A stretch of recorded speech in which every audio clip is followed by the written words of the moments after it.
Now, Billy, let's bring in McHenry Protective and Investigative Services. Jeromy, how's it going? Pleasure. Now, you're a little different than some of the people I've had on. You're not just a security company, you're investigative, too. Yes, we are. Tell me about it. I actually started off as an investigations company, and a friend of mine convinced me to include the security side of it, but I was an insurance investigator. I was the guy that went out and videotaped people mowing their lawns. And, Right. And what kind of gadgets did you have? Oh, I've got, well, I don't give away trade secrets, but I've got little cameras that look like pins. You could, like a ballpoint Right. pen. Some looks like a key fob that you Right. For your Oh, really? car. Cool. They've got sunglasses. People don't wonder why you're pointing their key fob at them? Well, if you follow somebody into a restaurant, you throw your keys up on the table and you point the key fob right at them. Now with cell phones and the built-in cameras and the cell phones, you can just throw your cell phone up on the... Right. Well, you take your cell phone and you look like you're looking at pictures when you're really just filming them, right? Right. Absolutely. Oh. I've actually... You know the show right before us is Cheaters. Yeah. Right, on Channel 53. And I like the commercial break where, like, they have their own, like, products, Right. Cheaters products that you can buy to spy on people with. That, and they try to sell franchises too. They reach out to us, private investigators, and like, would you like to have a franchise? And they get the Cheaters franchise, right? Because basically you pay them a fee, and then when people call the show or write the show that I have a cheating spouse, well then they will subcontract the work out to you, the stuff that they don't put on the show, and then bring in the guy. Right. Well, most of that stuff is done in Texas, I believe, that they show on the show. But what they do is, you know where they're located? On Lover's Lane. But what they do is they will say, well, here's a case for you. They'll collect the money for the case, and then they'll cut you a little piece to close. Were you always into that kind of stuff? You're like James Bond when you're a kid? Actually, I was huge into the show, like Emergency, Engine 51, Rescue Squad 51. Right. And Squad 51. Squad 51. And, of course, SWAT. And, I'm dating myself a little bit. TJ on the roof. And I always knew that I wanted to be in that kind of work. Mm-hmm. The day I turned 18 years old, I called up, John Turner at Turner Security. He said, hey, I turned 18 today. Are you hiring? He said, oh, can you be here at noon? You can work tonight. And I worked a 12-hour shift that night. Excellent. I ended up becoming an EMT, and I was a firefighter for 17 years. I was actually the chief for the Layton Volunteer Fire Department, and I got hurt and had to retire. Okay. And then I worked for Gotshot. Funny. You did shoplifting surveillance? Loss prevention? Loss prevention. Yeah. I have a history of working for companies that went out of business, which is not good for my business. But I worked for Super Kmart. Okay. Okay. They're no longer around. Kmart's still around, but Super Kmart in Fresno was long gone. The one over on Shaw and Brawley. Right.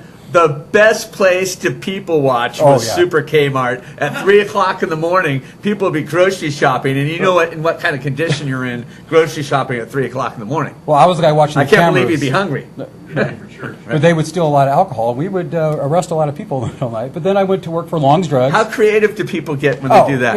It's funny. Up the skirt? You name it, they did it. The whole lined bags to try to make the sensors not go off. It doesn't work. Down the clothes. Sometimes they just fill a shopping cart out and just run. Right. And just make a run for it. I worked for Long's Drugs. Do you ever drink them in the store? Oh yeah. Oh, that's anytime you work in the grocery environment, they eat, drink. It's amazing. I ended up being security manager for Gottshocks, and of course, they're no longer around. But then I actually took a job with the United States Navy in Lemoore, and I was security manager for the Navy Exchange Command. And then I kind of figured out at some point in time. Wait a minute, for the commissary? For the department store, for the PX, the Post Exchange. Yes. So people are stealing from there? Yes. Really? Yes, and that is an adventure. Because you got military justice, and then you still have civilian justice. If you catch a civilian stealing in there, it's done through the county court. So Kings County Court. Lemoore cop. You call it cops. Right. Well, the sheriff department would come out. Okay. MA or the MPs, but MAs would come out and handle it, but then they would turn it over to the sheriff department. But if you catch a military member stealing, I tell you what, military justice is the best justice ever, because tell me why. Well, like you catch a sailor, shoplifting. There's not really a court. You go in front of the base commander, and that's it. It's called captain's mast. Right. So you go in front of the captain, and I've watched the captain kick people out of the military for shoplifting. He's like, I ain't having it. You're done. First, I'm going to lock you up for 30 days, and then at the end of your 30 days, we're going to walk you to the blue line. Because there literally is a blue line painted, and it says United States government on it. So basically, one side of the blue line is the base, the other side is outside the base. They march you right out to the blue line and salute you, and you're on your way. So they make you walk the blue line. Wow. And just for shoplifting. I have seen a gentleman. How not worth it was that? Right. Oh, my God. Right. Now, you do the security thing. Yes. But now you do the investigative thing. What type of investigative things do you do? Do you do personal? Do you do commercial? What do you do? Well, depending who's throwing money at me. Aha, let me hear it. I would say my expertise is insurance. Just from my training and my experience, I'm what they call a claims investigator for the most part. I'm the guy that will go in if your car gets stolen or your house gets burglarized or you get in a car accident. I'm the guy that will go out and interview you, find out the facts, talk to your neighbors, just kind of put together a big picture of what really happened. And then on the other hand, I'll do the surveillance, where I'll go out and videotape, somebody for 8 hours, sit in front of their house or park down the street a little ways. And when you come out, mow your lawn when you don't supposed to even be out of bed, right. I'm that guy hiding in the car videotaping them. I bet you've seen some really outrageous things of people that are claiming to have a major injury and then catching them doing some things that's just ridiculous. I used to work for a national PI company. That's when I first got my start. We had a contract with an insurance company that insured, let's just say, professional sports players that would play on the gridiron. Okay. And so some of these guys would play a couple years in the big leagues, and they get sent to like the European League, and then they would get hurt. And then they have workers' comp for those guys. And then they'd come back and they'd be trying to live off of workers' comp. And sometimes we'd go out and investigate these guys. And I actually followed a guy from his house in Laguna Hills to Compton. And then the guy came out in one of those body suits and took off running. He went jogging, and I couldn't keep up with him in my car. And this guy's supposed to be bedridden. So I had to drive a mile ahead of him. So he drives from Laguna Hills to go jogging in Compton? After doing a search, found out the house belonged to his sister. And so he figured that nobody would follow him to Compton, and that's where he would do his workout. And he took off running. I had to drive a mile up the road and wait for him. I would videotape him as he ran by and then take off and try to catch him again. So, this guy was quick. He was NFL ready. Wow. And they confronted him with it. And the funny thing is, like, within a week, he's like, oh, I got a job with a college football team coaching. Because once he knew he was busted, he's like, okay. Right.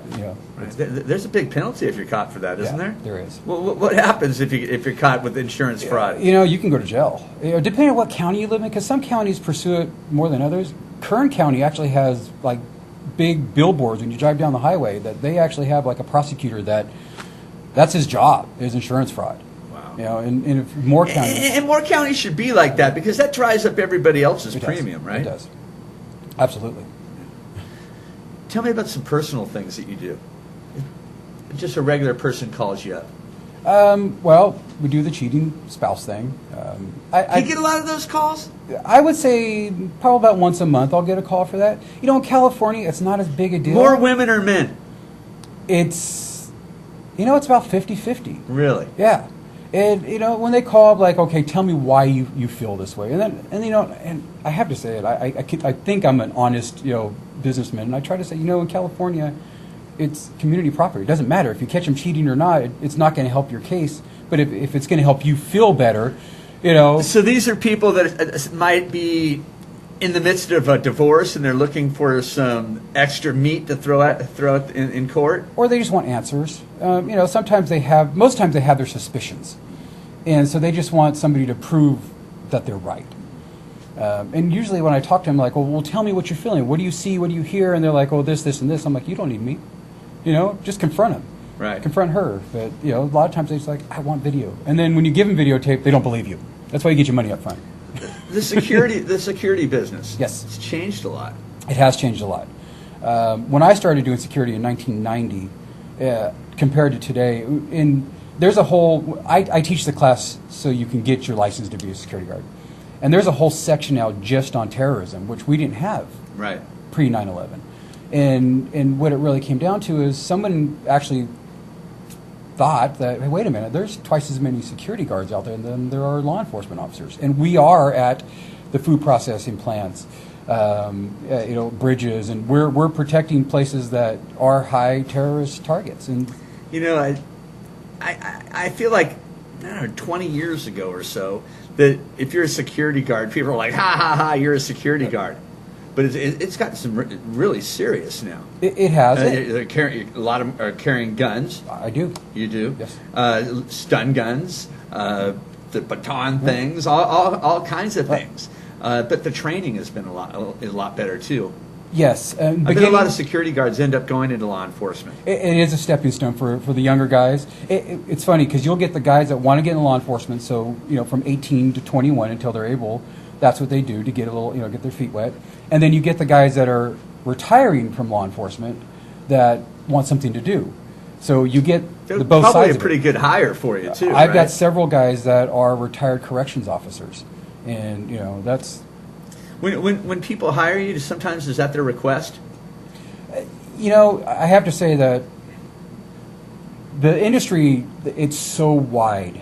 You have what I call warm bodies that, and mind you, these guys are the ones that will do it for almost nothing. And sometimes I even wonder how they're just doing there for a so place that just needs a presence, right? Yes.